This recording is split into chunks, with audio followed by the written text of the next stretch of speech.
everybody, Maci here. As suggested by the title, I will be sharing with you guys 10 tips on starting an Etsy shop. If you're unfamiliar with Etsy, it is a website where you can set up your own online shop as long as you sell within the categories of crafts, craft supplies, and vintage items. As for crafts, it could be from the traditional scarves to even as broad as phone cases, mini ears, and even slime. So if you're new to my channel, hi, I'm Maci, basically the department store but with an I, and I upload lifestyle and DIY videos every single Sunday. Please be sure to subscribe to my channel by hitting that subscribe button down below, and be sure to turn on my notifications so you don't miss out on any of my new uploads. Please give this video a big thumbs up, and let's hop right into the video.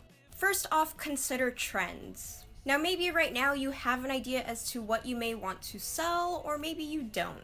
So as I'm filming this right now, I feel like pop sockets and phone cases are trending right now, and if you can sell customized versions of those, I'm pretty sure you can sell a lot of them. You could even list an option where the buyer may choose what they want on their product, like some kind of custom listing where they'll message you what they want on that item and maybe you can approve, like whether you can actually do it or not. Or if you know you're really good at making this one thing, like maybe you're really good at molding polymer clay or knitting or crocheting, try to add a twist to it to make it a little bit more part of the trend. Like right now, since Game of Thrones is really big, you could maybe make some kind of polymer clay charm out of like the actual throne from Game of Thrones. Harry Potter is a really big classic, so basically just Harry Potter everything. Another tip would be to consider when you're selling. Obviously, it's difficult to get sales in the summer if you're selling scarves or beanies. Now, I'm not saying that it's impossible to get sales, because I'm pretty sure there are some people who will buy out of season,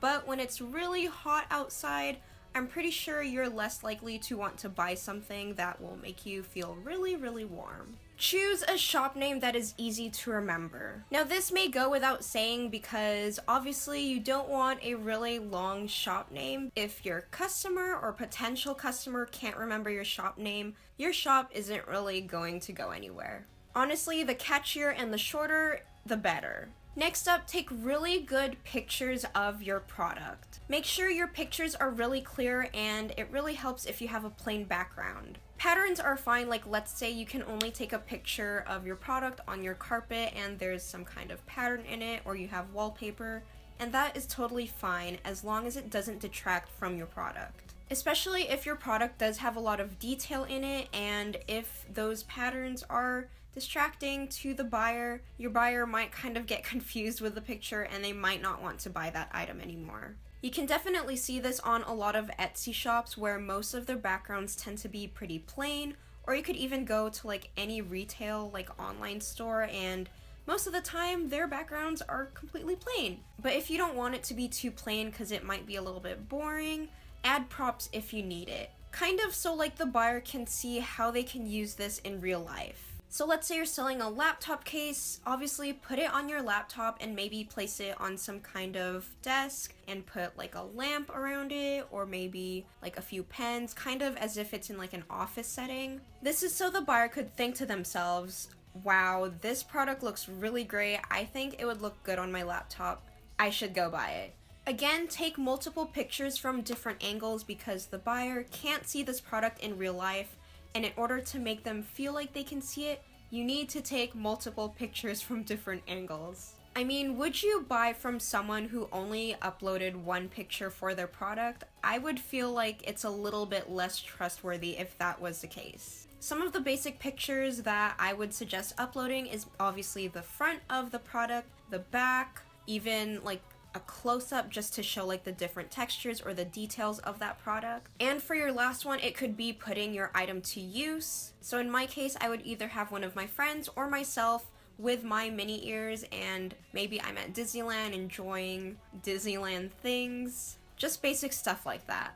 Describe your product with as much detail as possible in the description. Definitely say what it could be used for. Why should someone buy your product? I know for my mini ears, I tend to put that they're really good for pictures and they're great for a day at Disneyland. Again, give them a reason as to why they should buy your product and how they can use it in their life. Also include measurements because, like I said before, they can't actually see this in real life, and you want them to visualize how it's going to be through measurement. You don't want them expecting this completely big thing, and when they receive it in the mail, it's like super tiny, and vice versa. In addition to that, do include how to wash or clean your item, especially if it's some kind of article of clothing or maybe a toy. If you're still having a difficult time kind of visualizing what to put in your description, do go on Etsy and just search up shops that are related to yours and kind of see how they put their description. And you're not just limited to looking at Etsy descriptions, even go to maybe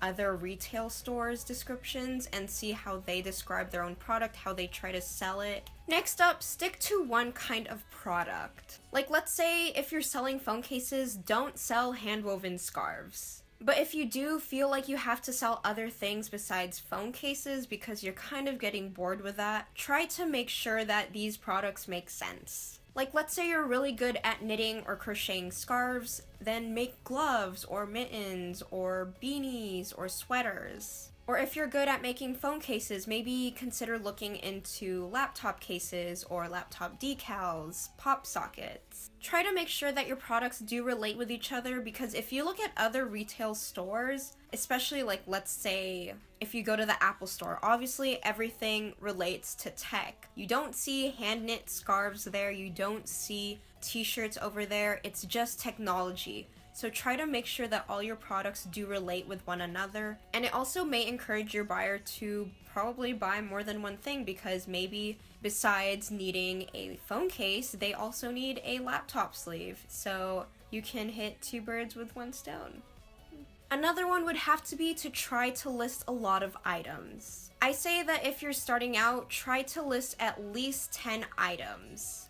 To me, I feel like it's a little less trustworthy and maybe a little bit more sketchy if you only have like 1 or 2 items listed. Plus, I feel like it will give people a little bit more of an idea of your style and what they might look forward to seeing in the future. Next up, if you do make a sale, package your product nicely when you ship it. I know it goes without saying, but you wouldn't believe how many people don't know how to ship their Etsy items. When you do ship it, I do recommend that you use a sturdy box. It doesn't have to be super expensive. I actually bought mine from Staples and they were the perfect size for my mini ears. In addition to the box, I do recommend that you use bubble wrap. It depends on the item. Obviously, if it's a t-shirt, you really don't need bubble wrap. But even for my mini ears, I use bubble wrap just in case. Also include some gift tissue paper. I feel like they make things look a little bit nicer than if you didn't have that. Do include a thank you card or a thank you note in it. It doesn't have to be handwritten, but I personally like it if I were to receive a handwritten note. Because if you think about it, that person didn't have to buy from your shop. They could have bought from somewhere else, but instead they actually took the effort to help support you and buy from your shop, and they didn't have to do that. Definitely make business cards and always have them with you.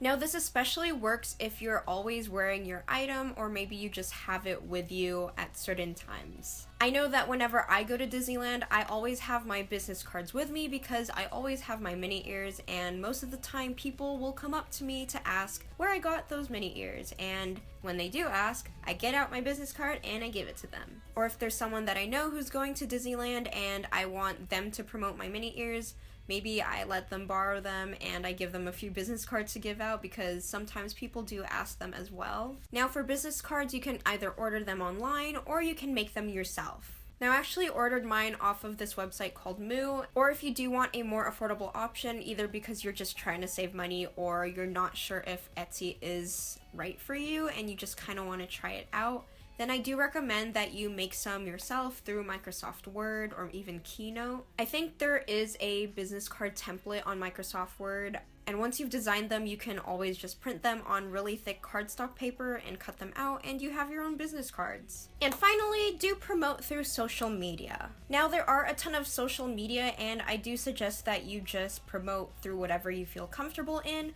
but my 3 main social media platforms that I suggest that you use is Instagram, Snapchat, and Twitter. Now, because Instagram is a very social platform, I do suggest that you take a lot of really nice pictures of your products and post them on there. Now, it also really helps to post some of your behind the scenes on Instagram, like either through Instagram stories or just on the Instagram platform itself. So customers do have an idea of what's behind the Etsy shop and they kind of know you on a personal level. And when you do post, be sure to incorporate as many hashtags as you possibly can. It really helps in having people find you and possibly follow and maybe buy something off of your Etsy shop. Same thing through Snapchat. Since it is a visual platform, maybe give them, again, like behind the scenes of how you package your products, or maybe tell them a little bit about yourself, because the more they see a person behind this shop rather than a robot, they're more likely to want to support you and buy from you.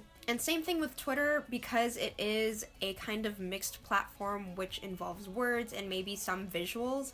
It really does help when it comes to updating people about flash sales or certain promo codes for coupons. It just helps to keep them up to date with your shop and whether you're releasing new items or whether they should keep the lookout for a particular promo code. So that is basically it for this week's video. Hopefully you guys enjoyed it and maybe you learned a little bit more on how to sell on Etsy. Please give this video a big thumbs up and subscribe to my channel if you haven't already. You can do so by clicking on my face over here, or you can click on that subscribe button down below, and be sure to turn on my notifications so you don't miss out on any future videos. You can also check out my Etsy shop right above over here, or you can click down below. The link will be in the description box. Hope to see you guys next time. Bye!